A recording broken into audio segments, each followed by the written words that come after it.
Good morning all my dear students and friends. आज हम लोग बात करेंगे रेशियो एंड प्रोपोर्शन के बारे में। ठीक है, रेशियो एंड प्रोपोर्शन, इसको कहते हैं अनुपात और साथ ही साथ समानुपात। और इसी में हम लोग जो है समानुपात के साथ साथ व्युत्क्रमानुपात के बारे में भी ध्यान देंगे। ठीक है, समानुपाती क्या होता है, व्युत्क्रमानुपाती क्या होता है, इसी में देखेंगे। तो रेशियो में पिछले क्लास हम लोगों ने देखा था, अगर दिया हुआ आपको ए एंड बी दो नंबर है, इससे to be with the relation in ratio, तो इनको हम किस तरह से लिखते हैं, इस तरह से लिखते हैं। अगर ये रेशियो में है, इनका रिलेशन है तो इस तरह से लिखते हैं। और अगर आपको फ्रैक्शन में लिखना हो तो इसी को आप लिख सकते हैं ए अपॉन बी, इस तरह से आप लिख सकते हैं।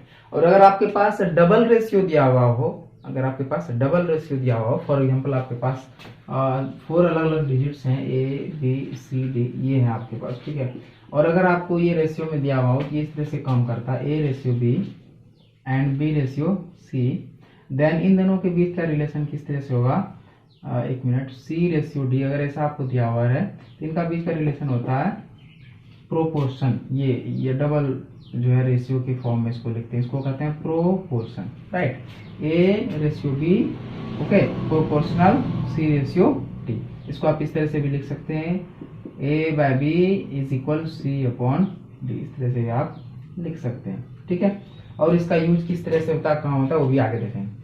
अब आगे है, अब एक होता है प्रोपोर्शनल, ठीक है, और एक होता है इनवर्सली प्रोपोर्शनल। ठीक है, ये देखते हैं कि आगे किस तरह से काम करते हैं। प्रोपोर्शनल समझ में बात आ गई। चलिए अब हम लोग देखेंगे प्रोपोर्शनल होता है वो क्या होता है। अगर आपको दिया हुआ रहे कुछ ए एंड बी, ये जो है एक दूसरे के प्रोपोर्शनल है, यानी कि इक्वल नहीं है, लेकिन कुछ कांस्टेंट के साथ अगर इसका रिलेशन बना दिया जाए तो ये इक्वल होता है। ठीक है, अब अगर हम बात करें प्रोपोर्शनल की, ठीक है, ये मैंने बढ़ा दिया और इसको मैंने मिटा दिया, तो ए प्रोपोर्शनल बी अगर मैं कहूं ए प्रोपोर्शनल बी, उसको मैं लिखूंगा इस तरह से। और इनका मतलब होता है इनके बीच में जो रिलेशन है वो इस तरह से है कि अगर ए इंक्रीज करेगा तो बी भी इंक्रीज करेगा, और अगर ए डिक्रीज होगा तो बी भी डिक्रीज होगा, यानी कि दोनों घटेगा और दोनों बढ़ेगा, लेकिन दोनों इक्वल नहीं है, दोनों के बीच में रिलेशन बी।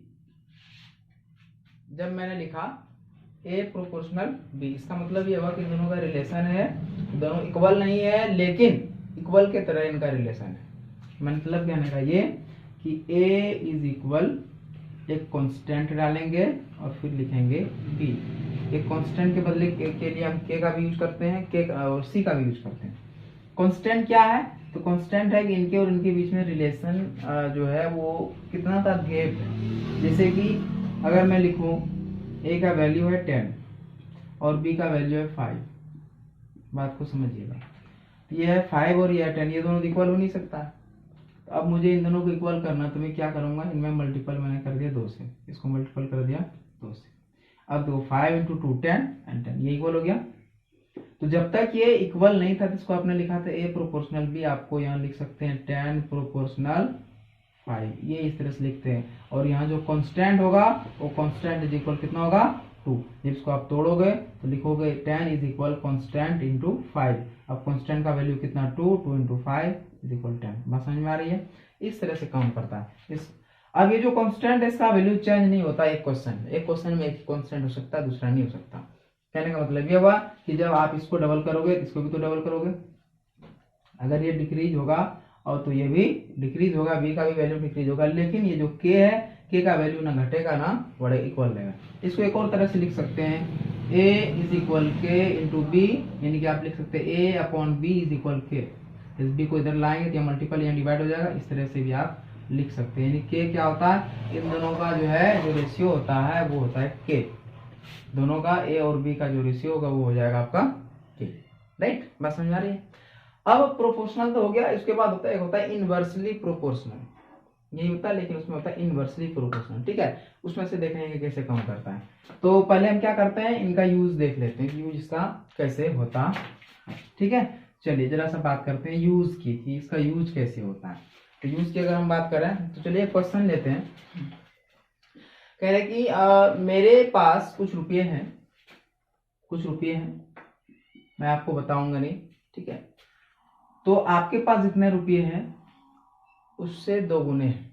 आपके पास जितने रुपये हैं उससे 2 गुने हैं, यानी कि आपके पास भी कुछ रुपये हैं। कितना रुपया है वो भी मुझे नहीं पता, लेकिन आपके पास जो रुपये है उससे मेरे पास 2 गुने हैं। यानी कि अगर आपके रुपयों को 2 गुना कर, यानी कि मेरे पास इतना पैसा, अगर आपके पैसे को 2 गुने कर दूं तो मेरे पैसे के बराबर हो जाएगा। मान लो मेरे पास है 100 रुपीज़, तो आपके पास कितना होगा? 50 रुपीज़। बस समझ में आ रही है? अब इससे क्या कर सकते हैं हम, यहाँ से क्या निकाल सकते हैं, के का वैल्यू निकाल सकते हैं। 100/50 इज इक्वल टू, देखो तो आ रहा है, ये हमारा के का वैल्यू आ रहा है, ठीक है, जो मैंने पहले लिख दिया। अब इसी का यूज करके हम आगे क्वेश्चन सॉल्व कर सकते हैं। कैसे? मेरे पैसे अगर डबल हो जाए, अगर मेरे पैसे डबल हो जाए तो बताओ आपके पास कितने पैसे हैं? आपके पास कितने पैसे हैं? मेरे पैसे डबल होने का मतलब क्या? 100 है तो 200 हो जाएगा। जब मेरे पास 200 हो जाएगा तो आपके पास कितना होगा? तो आपके पास पहले जाए जितना भी रहे, आपके पास पहले कितना है उसको मैंने यहाँ लिखा, और वैल्यू कितना था, के का वैल्यू, इन दोनों का रेशियो कितना होना चाहिए? 2। कितना होना चाहिए? तो मैं क्या करूंगा, आपके पास जो पहले पैसे थे 50 रुपीज थे, लेकिन अब कितना होगा? तो ये पूछा जा रहा है, तो अब का पता नहीं, यानी पूछा जा रहा है, इसको मैंने वाट मार्क लगाया। अब समझ आ रही? अब क्या करेंगे, इस वाट मार्क को इधर कर दीजिए, तो हो जाएगा 200 इज इक्वल, ये 200 यहाँ है, वाट मार्क यहाँ है, तो इसको आप क्या कर सकते हैं, यहाँ कर सकते हैं। वाट मतलब पूछा जा रहा है कितना है। अब इस 2 को इधर लाओ, तो 200/2 इज इक्वल वाट, कैंसिल हो जाएगा 100, यानी कि आपके पास कितना रुपया है? 100 रुपया होगा। बात सही है? मेरे पास डबल हो रहा है 100, तो आपके पास भी तो डबल हो रहा है ना। मेरे पास 100 का 200 होगा, आपके पास 50 का 100 हो रहा होगा। इसी को आप एक और एग्जांपल ले सकते हैं इस तरह से कि जो है कुछ केले हैं, यानी कि 2 डजन केला, ठीक है, 2 डजन, इतने सारे केले हैं आपके पास, और इनका जो कॉस्ट है वो है आपके 24 रुपीज़। कितना कॉस्ट है? 24 रुपीज़। तो आपको सवाल ये है कि 3 डजन का कितना कॉस्ट होगा, 3 डजन का कितना कॉस्ट होगा। तो आप इसको भी इस तरह से बना सकते हैं। इनको आप मान लीजिए ए, इसको मान लीजिए बी, राइट, एक्स वाई भी आप एज्यूम कर सकते हैं। इसको आपने A1 लिया, इसको आपने B1 लिया, इसको आप मान लो A2, तो यहाँ आपको B2 निकालना है। बात समझ में आ रही है? तो क्या कर सकते हैं, एक ही क्वेश्चन में के का वैल्यू चेंज नहीं होगा, तो आप क्या करो, पहले ए और बी निकालो। देखो A/A1/B1 इज इक्वल के, कहाँ से? ये मैंने भी बताया था ना प्रोपोर्शनल में, कि अगर ए प्रोपोर्शनल बी हो तो हम कहेंगे A/B इज इक्वल के, ठीक है। तो ये देखिए A1/B1 इज इक्वल के। अब क्या कर सकते हैं, इसका जो के का वैल्यू निकालिए। A1 कितना है? 2/B1 कितना? 24 इज इक्वल के, आ गया। अब क्या करना है, यहाँ निकालना, B2 निकालना। अब इसी के को यहाँ पे लगाइए, A2/B2 इज इक्वल के, ठीक है। अब इस के का वैल्यू कितना? 2/24, ये है ना, हम फिर से इसका वैल्यू लिख सकते हैं यहाँ 2/24। अब देखो A2 का, यहाँ A2 का वैल्यू आपको पता है कितना है? 3। चलो इसको मैंने मिटा के 3 लिख दिया। B2 का वैल्यू आपको पता नहीं है, B2 को उठा के इधर ले जाओ, तो हो जाएगा गुना इंटू B2, यहाँ से मिट जाएगा। बात समझ आ रही है? यहाँ कितना? 2 × 24, इसको उठा के इधर ले आओ, तो हो जाएगा 2 आ जाएगा नीचे, तो 24 चला जाएगा ऊपर, ठीक है। 2 से कैंसिल करो, कितना हो जाएगा? 12, 12 3 8 13, यानी कि B2 का वैल्यू आएगा 36, ठीक है। नीचे के देखिए, क्लियर है यहाँ तक? बात समझ में आ गई? एक और क्वेश्चन जो है लेते हैं, ज़्यादा टाइम नहीं लेंगे, ठीक है। आपको इन्वर्सली प्रोपोर्शनल भी बताना है, बस एक क्वेश्चन और ले लेते हैं। ये बहुत आसान है, इसको आप यूनिटरी मेथड से भी निकाल सकते हैं, प्रोपोर्शनल से भी, सॉरी प्रोपोर्शनल तो मैं बता रहा हूँ, रेशियो से भी आप निकाल सकते हैं, वो भी मैं बता चुका हूँ पिछले क्लासेस में। और अब मैं प्रोपोर्शनल से बता रहा हूँ। मान लो एप्पल है, ठीक है, जो कॉस्ट है उनका कितना है? 100 रुपीज़ पर केजी, 100 रुपीज़ पर केजी। अगर पर केजी है, इसका मतलब है 1 केजी का कॉस्ट 100 रुपीज़ है, ठीक है। तो आप इसको यूनिटरी मेथड से निकाल सकते हैं। अगर आपको कहा जाएगा कि 200 रुपीज़ में कितना केजी एप्पल आ सकता है, तो आप कहोगे ये तो 100 2 और 200, यानी कि 2 केजी आंसर आप कर सकते हैं, ठीक है। तो इसको कहते हैं यूनिटरी मेथड। जब आप एक से बनाते हो, यानी 1 केजी का 100 रुपये तो 2 केजी का 200 रुपये, इस तरह जब आप बनाते हो इसको कहते हैं यूनिटरी मेथड।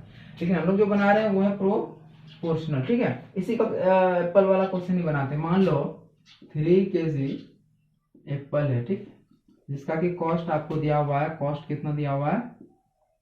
कॉस्ट दिया हुआ है अभी जो है गांव में बेचने के लिए आता है 100 में 1.5 केजी है ना, तो 300 का हो जाएगा 2 केजी, क्या मतलब, हाँ 200 रुपये, ठीक है। 200 रुपये में 3 kg भी गाँव में यही बिक रहा है, ठीक है। ये आपको कॉस्ट दिया हुआ, कह रहा है कि आपको जो है कितना लेना है, 12 kg अगर आपको नहीं लेना, 1 kg अगर आपको लेना है, कितना 1 kg आपको एप्पल अगर खरीदना है तो कॉस्ट इसका कितना होगा। अब ध्यान दीजिए, 3 kg है, आपको 1 kg का खरीदना है, तो आप अगर यूनिटरी मेथड से निकालेंगे तो इसलिए 3 को यहाँ ले जाके इसके नीचे आप लगा देंगे, यानी हो जाएगा 200/3, ठीक है, यानी कि 200/3 आप इस तरह से भी लिख सकते हैं। अगर आप यूनिटरी मेथड में बनाते हैं तो हो जाएगा 200 है ना बाय 3। लेकिन हम क्या करें, प्रोपोर्शनल से बना लें, कैसे बनाएंगे देखिए क्या हो जाएगा। हम मान लेते हैं ये है A1 और ये है B1, ये है हमारा A2 और ये जो आने वाला है जो हमको पता नहीं है ये है हमारा B2, ठीक है। तो मेरे पास क्या है, A1/B1 इज इक्वल के जो फॉर्मूला हमारे पास, तो कितना हो जाएगा, A1 कितना 3/200 इज इक्वल के, ये क्या का वैल्यू है, ठीक है। अब यहाँ पे आते हैं दूसरे में, क्या हो जाएगा A2/B2 बराबर के, एक ही क्वेश्चन में कांस्टेंट का मतलब है वैल्यू नॉट चेंज, ठीक है। तो चेंजेबल वैल्यू नहीं होगा उसे कांस्टेंट कहते हैं, और एक क्वेश्चन में एक ही वैल्यू रहेगा चाहे जितना उससे बड़ा क्वेश्चन हो जाए।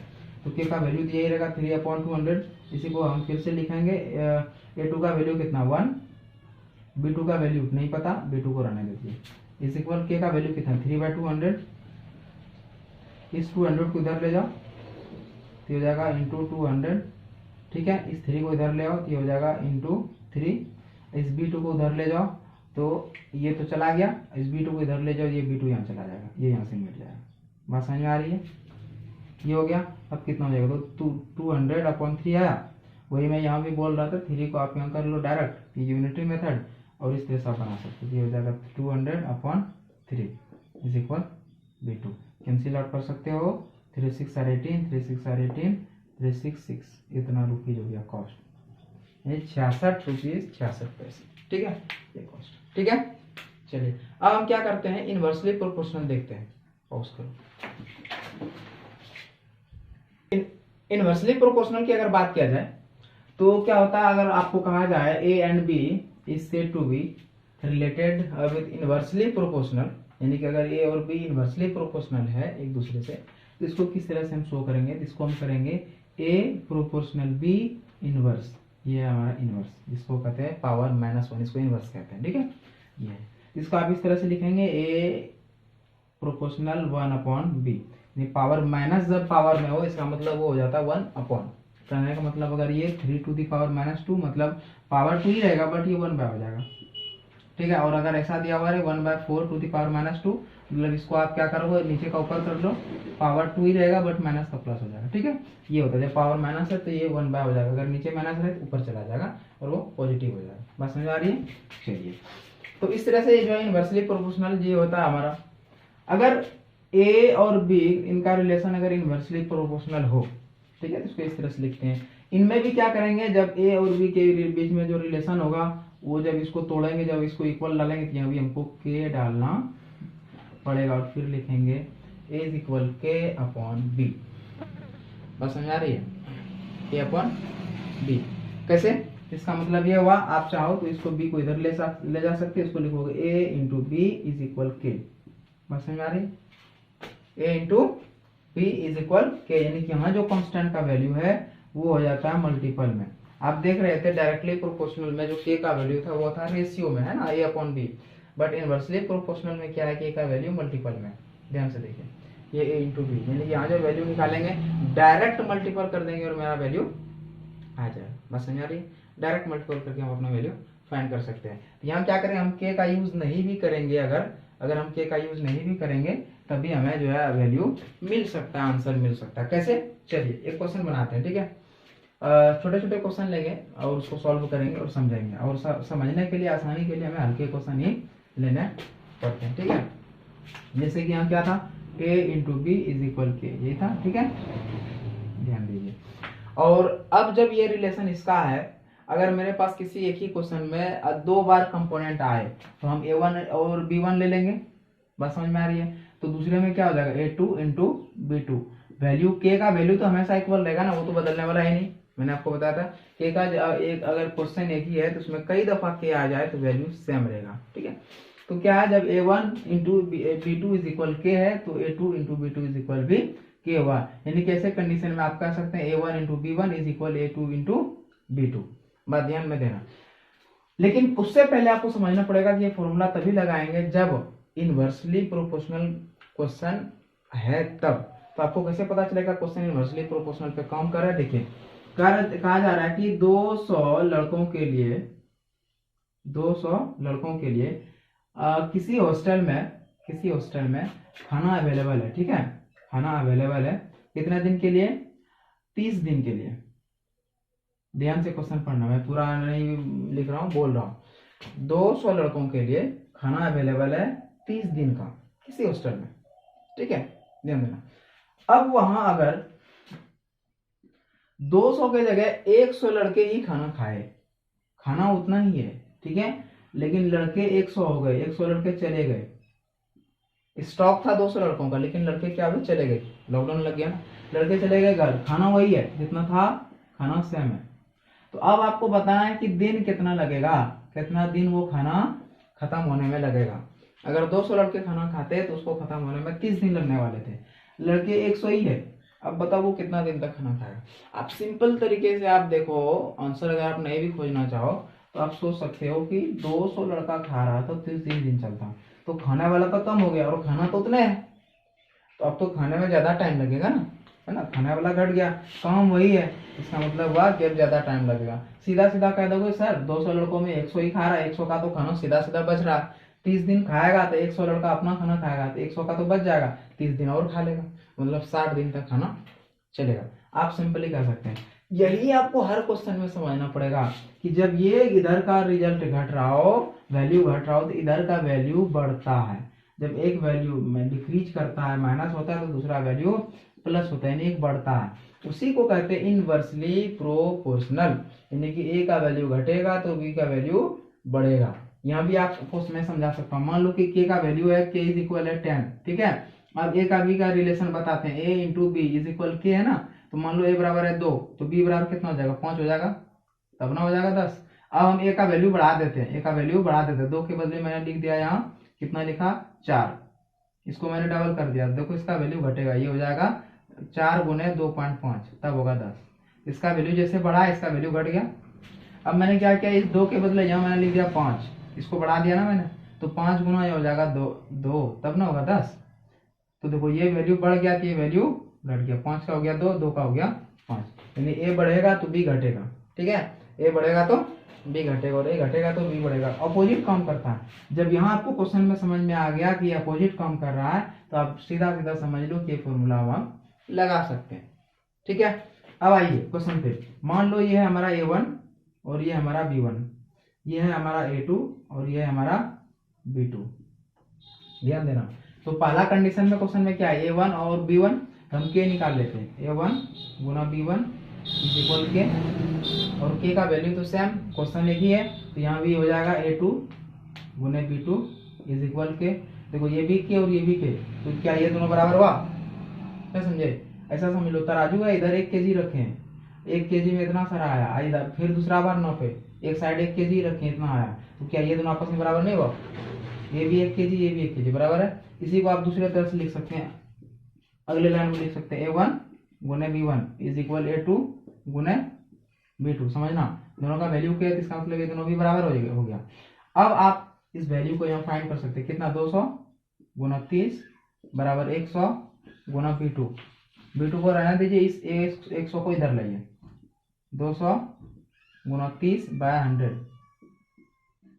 0 0 कैंसिल, यहाँ 0 कैंसिल, कितना हुआ यहाँ 3 यहाँ 20, 20 को 3 से गुना करो कितना हुआ 60 इज इक्वल B2। आंसर आ गया B2 इज इक्वल 60। ये तुम्हें कह रहा था ना 60 दिन तक खाना चलेगा। ठीक है, चलिए एक क्वेश्चन और लेते हैं लास्ट, बात को समझना। ठीक है, बस उसके बाद जो है क्लास बंद कर देंगे। के का वैल्यू समझ में आ गया, इनवर्सली प्रोपोर्शनल में के का वैल्यू हम कहां से लेते हैं? कोई काम है, मान लो कि स्कूल बनाने का काम है, ठीक है, स्कूल बनाने का काम है,